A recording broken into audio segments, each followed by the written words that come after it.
Hello. जय श्री कृष्ण। जय श्री राम। जय श्री राधे राधे। जय श्री महाकाल। इस प्रवचन में आपको श्रवण कराएंगे प्रचेताओं को भगवान श्री नारायण का वरदान देना। विदुर जी ने पूछा, ब्रह्मन, आपने राजा प्राचीन वरी के जिन पुत्रों का वर्णन किया था, उन्होंने रुद्रगीत के द्वारा श्री हरि की स्तुति करके क्या सिद्धि प्राप्त की? वारसपत्य मोक्षाधिपति श्री नारायण के अत्यंत प्रिय भगवान शंकर का अकस्मात सानिध्य प्राप्त करके प्रचेताओं ने मुक्ति तो प्राप्त की ही होगी, इसके पहले इस लोक में अथवा परलोक में भी उन्होंने क्या पाया, यह बतलाने की कृपा करें। श्री मैत्रेय जी ने कहा, विदुर जी, पिता के आज्ञाकारी प्रचेताओं ने समुद्र के अंदर खड़े रहकर रुद्रगीत के जप रूपी यज्ञ और तपस्या के द्वारा समस्त शरीरों के उत्पादक भगवान श्री हरि को प्रसन्न कर लिया। तपस्या करते करते 10,000 वर्ष बीत जाने पर युग पुरुष श्री नारायण अपनी मनोहर कांति द्वारा उनके तपस्या जनित क्लेश को शांत करते हुए सौम्य विग्रह से उनके सामने प्रकट हुए। गरुड़ जी के कंधे पर बैठे हुए श्री भगवान ऐसे जान पड़ते थे मानो सुमेरु के शिखर पर कोई श्याम घटा छाई हुई हो। उनके श्री अंग में मनोहर पीतांबर और कंठ में कौस्तुभमणि सुशोभित थी। अपनी दिव्य प्रभा से वे सब दिशाओं का अंधकार दूर कर रहे थे। चमकीले सुवर्णमय आभूषणों से युक्त उनके कमनीय कपोल और मनोहर मुखमंडल की अपूर्व शोभा हो रही थी। उनके मस्तक पर झिलमिलाता हुआ मुकुट शोभायमान था। प्रभु की 8 भुजाओं में 8 आयुध थे। देवता मुनि और पार्षदगण सेवा में उपस्थित थे तथा गरुड़ जी किन्नरों की भांति साममय पंखों की ध्वनि से कीर्तिमान कर रहे थे। उनकी 8 लंबी लंबी स्थूल भुजाओं के बीच में लक्ष्मी जी से स्पर्धा करने वाली बनमाला विराजमान थी। आदि पुरुष श्री नारायण ने इस प्रकार पधार कर अपने शरणागत प्रचेताओं की ओर दया दृष्टि से निहारते हुए मेघ के समान गंभीर वाणी में कहा। श्री भगवान ने कहा, राजपुत्रों, तुम्हारा कल्याण हो। तुम सब में परस्पर बड़ा प्रेम है और श्रेयवश तुम एक ही धर्म का पालन कर रहे हो। तुम्हारे इस आदर्श सौहार्द से मैं बड़ा प्रसन्न हूँ। मुझसे वर मांगो। जो पुरुष सायंकाल के समय प्रतिदिन तुम्हारा स्मरण करेगा, उसका अपने भाइयों में अपने ही समान प्रेम होगा तथा समस्त जीवों के प्रति मित्रता का भाव हो जाएगा। जो लोग सायंकाल और प्रातःकाल एकाग्र चित्त से रुद्रगीत द्वारा मेरी स्तुति करेंगे, उनको मैं अभिष्ट वर और शुद्ध बुद्धि प्रदान करूंगा। तुम लोगों ने बड़ी प्रसन्नता से अपने पिता की आज्ञा से उद्धार की है, इससे तुम्हारी कमनीय कीर्ति समस्त लोकों में फैल जाएगी। तुम्हारे एक बहुत बड़ा ही विख्यात पुत्र होगा। वह गुणों में किसी भी प्रकार ब्रह्मा जी से कम नहीं होगा तथा अपनी संतान से तीनों लोकों को पूर्ण कर देगा।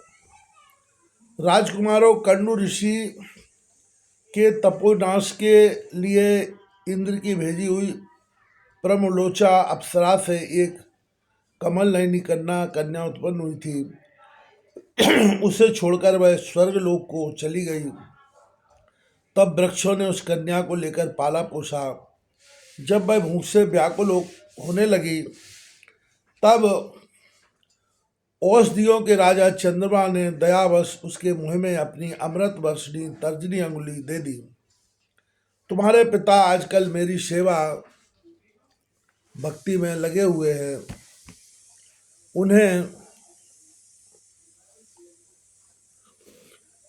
उन्होंने तुम्हें सनातन संतान उत्पन्न करने की आज्ञा दी है। अतः तुम शीघ्र ही उस देवोपम सुंदरी कन्या से विवाह कर लो। तुम सब एक ही धर्म में तत्पर हो और तुम्हारा स्वभाव भी एक सा ही है, इसलिए तुम्हारे ही समान धर्म और स्वभाव वाली वह सुंदरी कन्या तुम सभी की पत्नी होगी तथा तुम सभी में उसका समान अनुराग होगा। तुम लोग मेरी कृपा से 10 लाख दिव्य वर्षों तक पूर्ण बलवान रहकर अनेकों प्रकार के पार्थिव एवं दिव्य भोग भोगोगे।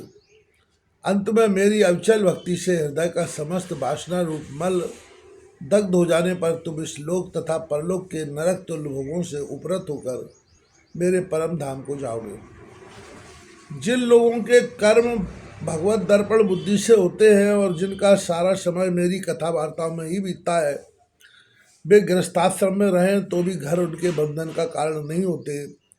वे नित्य प्रति मेरी लीलाएं सुनते रहते हैं। इसलिए ब्रह्मवादी वक्ताओं के द्वारा मैं ज्ञान स्वरूप परब्रह्म उनके हृदय में नित्य नया नया सा भासता रहता हूँ और मुझे प्राप्त कर लेने पर जीवों को ना मोह हो सकता है और न शोक और न हर्ष। श्री मैत्रेय जी कहते हैं, भगवान के दर्शनों से प्रचेताओं का रजोगुण तमोगुण मन नष्ट हो चुका था।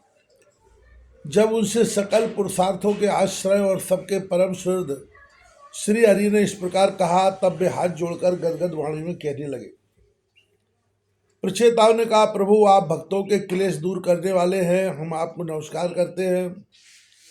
वेद आपके उदार गुण और नामों का निरूपण करते हैं। आपका वेग मन और वाणी के वेग से भी बढ़कर है तथा आपका स्वरूप सभी इंद्रियों की गति से परे है। हम आपको बार बार नमस्कार करते हैं।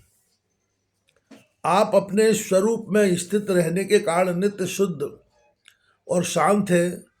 मन रूप निमित्त के कारण हमें आप में यह मिथ्या दोष भास रहा है।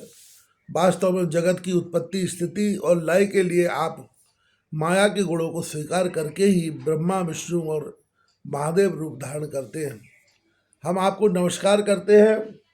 आप विशुद्ध सत्गुण है। आपका ज्ञान संसार बंधन को दूर कर देता है। आप ही समस्त भागवतों के प्रभु वसुदेव नंदन भगवान श्री कृष्ण हैं। आपको नमस्कार है। आपकी ही नाभि से ब्रह्मांड रूप कमल प्रकट हुआ था। आपके कंठ में कमल कुसुमों की माला सुशोभित है तथा आपके चरण कमल के समान कोमल है। कमल नयन आपको नमस्कार है। आप कमल कुसुम की केसर के समान स्वच्छ पीताम्बर धारण किए हुए हैं। समस्त भूतों के आश्रय स्थान है तथा सबके साक्षी हैं।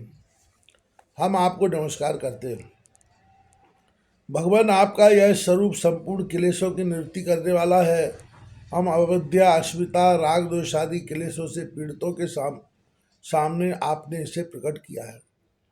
इससे बढ़कर हम पर और क्या कृपा होगी। अमंगलहारी प्रभु दीनों पर दया करने वाले समर्थ पुरुषों को इतनी ही कृपा करनी चाहिए कि समय समय पर उन दीन जनों को ये हमारे हैं इस प्रकार स्मरण कर लिया करें।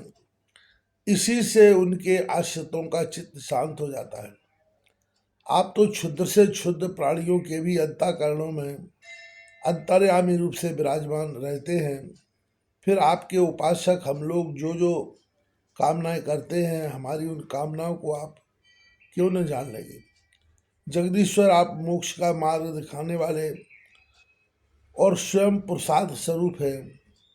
आप हम पर प्रसन्न हैं।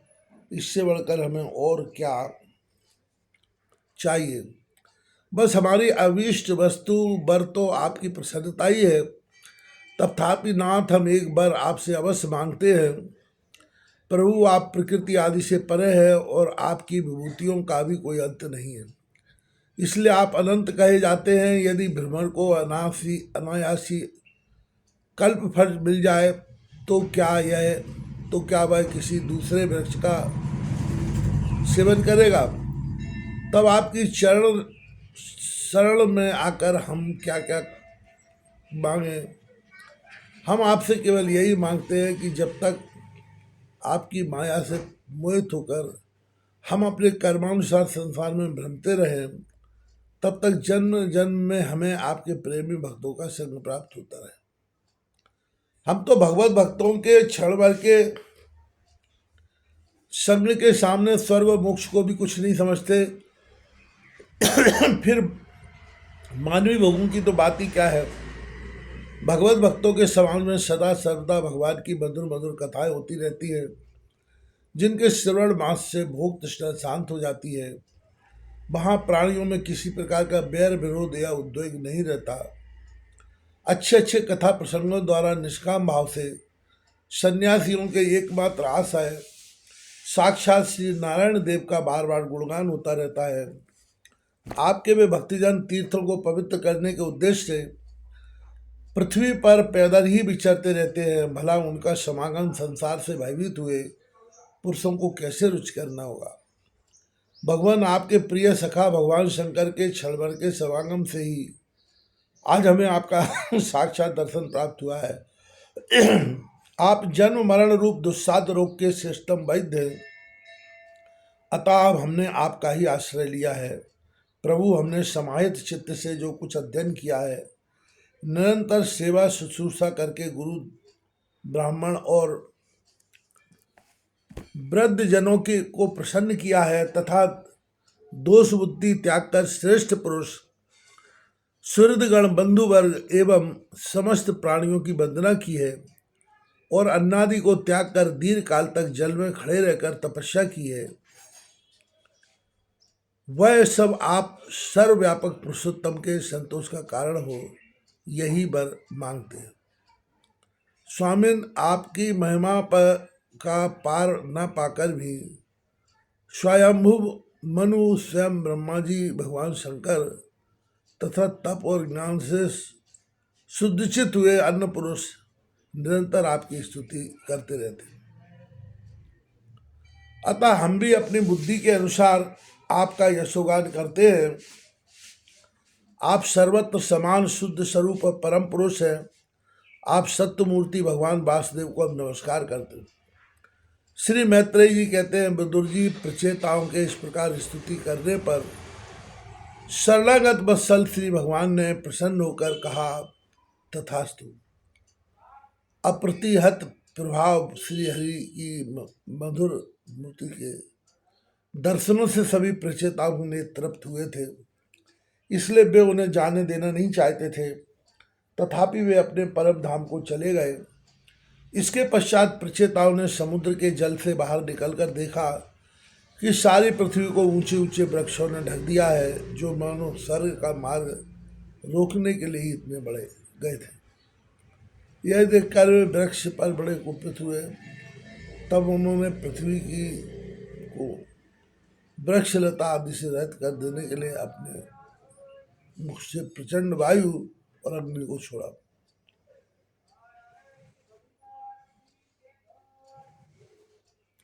जैसे कालाग्नि प्रलय काल में छोड़ते हैं, जब ब्रह्मा ने देखा कि वे सारे वृक्षों को भस्म कर रहे हैं, तब वे वहां आए और प्राचीन वर्री के पुत्रों को उन्होंने युक्तिपूर्वक समझाकर शांत किया। फिर जो कुछ वृक्ष वहां बचे थे, उन्होंने डटकर ब्रह्मा जी के कहने से वह कन्या लाकर प्रचेताओं को दी। प्रचेताओं ने भी ब्रह्मा जी के आदेश से उस मारिया नाम की कन्या से विवाह कर लिया। इसी के गर्भ से ब्रह्मा जी के पुत्र दक्ष ने महादेव जी की अवज्ञा के कारण अपना पूर्व शरीर त्याग कर जन्म लिया। इन्हीं दक्ष ने चाक्षुष मनवंतर आने पर जब कालक्रम से पूर्व सर्ग नष्ट हो गया, भगवान की प्रेरणा से इच्छानुसार नवीन प्रजा उत्पन्न की। इन्होंने जन्म लेते ही अपनी कांति से समस्त तेजस्वियों का तेज छीन लिया। ये कर्म करने में बड़े दक्ष कुशल थे, इसी से उनका नाम दक्ष हुआ। इन्हें ब्रह्मा जी ने प्रजापतियों के नायक के पद पर अभिषिक्त कर सृष्टि की रक्षा के लिए नियुक्त किया और इन्होंने मरीच आदि दूसरे प्रजापतियों को अपने अपने कार्य में नियुक्त किया।